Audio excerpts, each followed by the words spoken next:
fusion video. There's no question that the internet has revolutionized humanity. It is perhaps the greatest tool we have ever built, for better or for worse. But how does it work? Who owns it? Where is the internet? And who makes sure it keeps on running?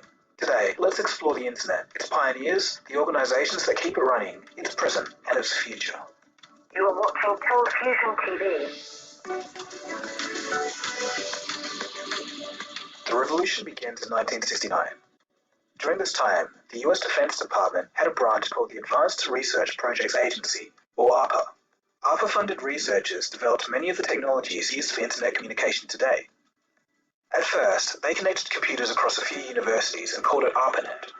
And over the next few years, ARPANET grew, connecting more and more computers and eventually inspiring the modern internet.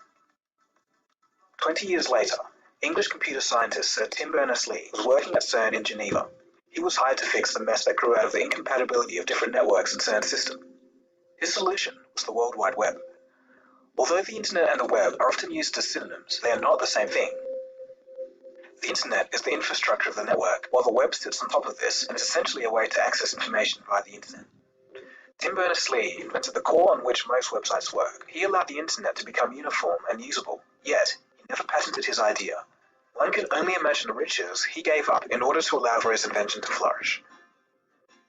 The modern internet is now a huge array of interconnected points across the globe. So the question must be asked, how exactly does the internet connect us all together? Will cables span across entire oceans to connect countries? This isn't a new idea, as we've been laying cables since 1854 when construction began on the first transatlantic telegram cable. The process is a surprisingly simple engineering feat for an incredible complex technology. Each cable consists of nothing more than some optical fibers wrapped in materials for protection. Globally, approximately 420 cables have been laid, spanning over 1.1 million kilometers as of 2017. So here's how it works. A ship pulls a cable from one country to another, and then on the sea floor, cable is laid by sea plows that dig a little trench for the cables to fall into. Eventually, natural ocean currents bury the cable. If the ground is uneven, however, the cable is unburied and vulnerable to damage from ship anchors and other natural disasters. In 2008, one such disruption happened. Due to cable damage, about 60% of India and 70% of Egypt's internet services were briefly cut. With this being said, damaged cables are not uncommon. Repairs are constantly carried out on severed cables around the world. But really, it is interesting to think of how physically vulnerable the internet is. Of course, there are so many other routes for traffic to take that it's almost nearly impossible to kill the internet by just cutting off one cable, especially in more recent times, since satellites now circle the Earth beaming down the internet from the skies. After their path across the sea, there are systems of cables spanning across your country, leading right up to your door. That is, if you're lucky and live in a place wealthy enough and populated enough to allow for a cable connection to the internet. As a whole, the internet is still growing, and about half of everyone that lives on Earth has access to it. So, we still have yet to see what the internet evolves into by the time mass adoption reaches saturation. So who owns the internet? Well, technically, no one and everyone. The internet itself is an autonomous interconnection of various voluntary networks. It's decentralized, so no one government or body owns or controls the internet. However, governments have the ability to control their citizens' access to the internet via laws that impact the internet service providers, or ISPs, of that nation. For example, China restricts its citizens from accessing YouTube.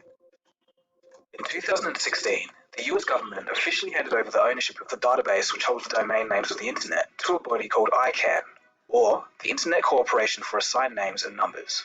These guys have been overseeing this database for the last 20 years.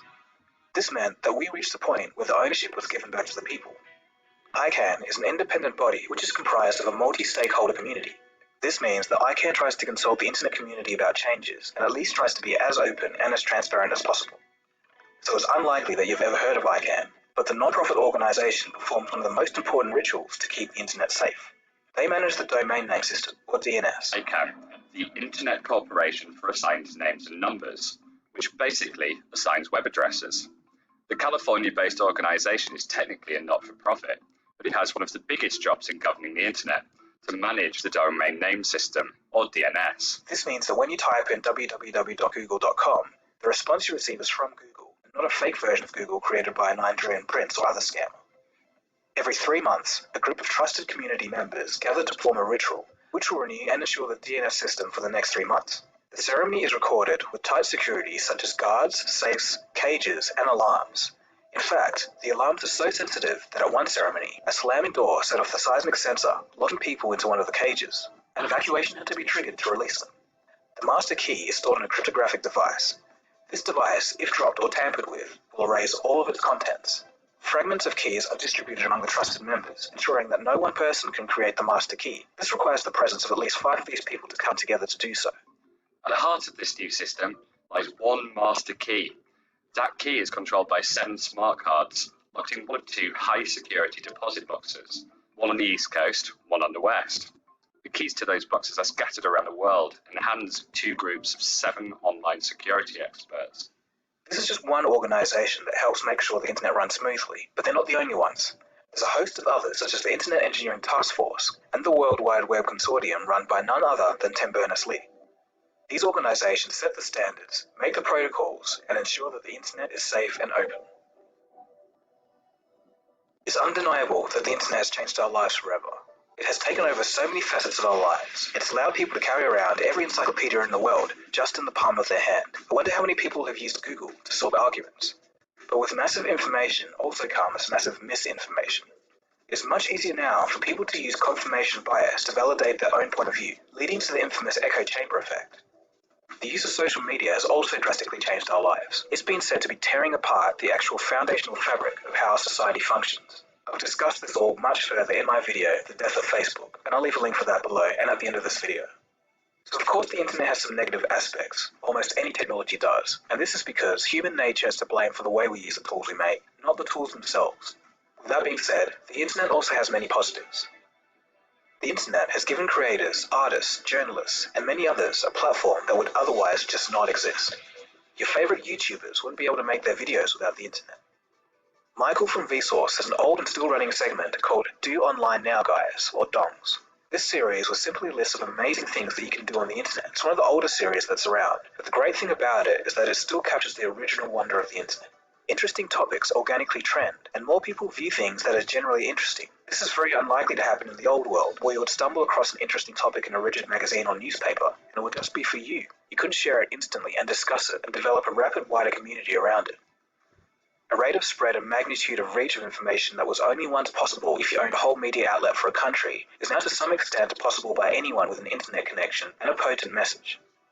You can look at the French Yellow Vest protests that had gained momentum after an online petition, the WikiLeaks revelations that had grabbed the attention of much of the world. So it comes down to this. The internet is an immensely powerful tool, but we have to use it right. So how will the internet evolve? Well, for starters, it's going to get faster. 5G is set to yield at least a 10-fold increase in speed. There are some scientists and political figures who are questioning the safety of 5G. These concerns arise from the high frequencies associated with the high data transfer speeds. However, the frequencies produced by 5G are an order of magnitude less than the current international limit of 300 GHz. 5G is set to arrive somewhere in 2019 or 2020 depending on which country you live in. Perhaps the most uncertain part of the internet's future is Article 13. The European Union has recently approved a controversial copyright law called Article 13. As I discussed in my earlier video, The End of the Internet, there are concerns that this new law may have a radical impact on the way that we share and produce content. The law passed by a sizable majority. However, on the question of debating amendments, 5 Swedish MEP members accidentally pressed the wrong button, meaning no debates, and the vote was binding. While the law has been amended since 2018 to exclude memes from its scope, people still have fears that these laws will kill small independent creators and cause massive undesired side effects. At the end of the day, we are the majority, we are in control, and the internet is what we make it. So that just about wraps up our look at the internet. I hope you learned something about how the internet works, who controls it, and its possible future. Thanks for watching. If you've just stumbled across this channel, feel free to subscribe. This has been DeGogo, you've been watching Cold Fusion, and I'll see you again soon for the next video.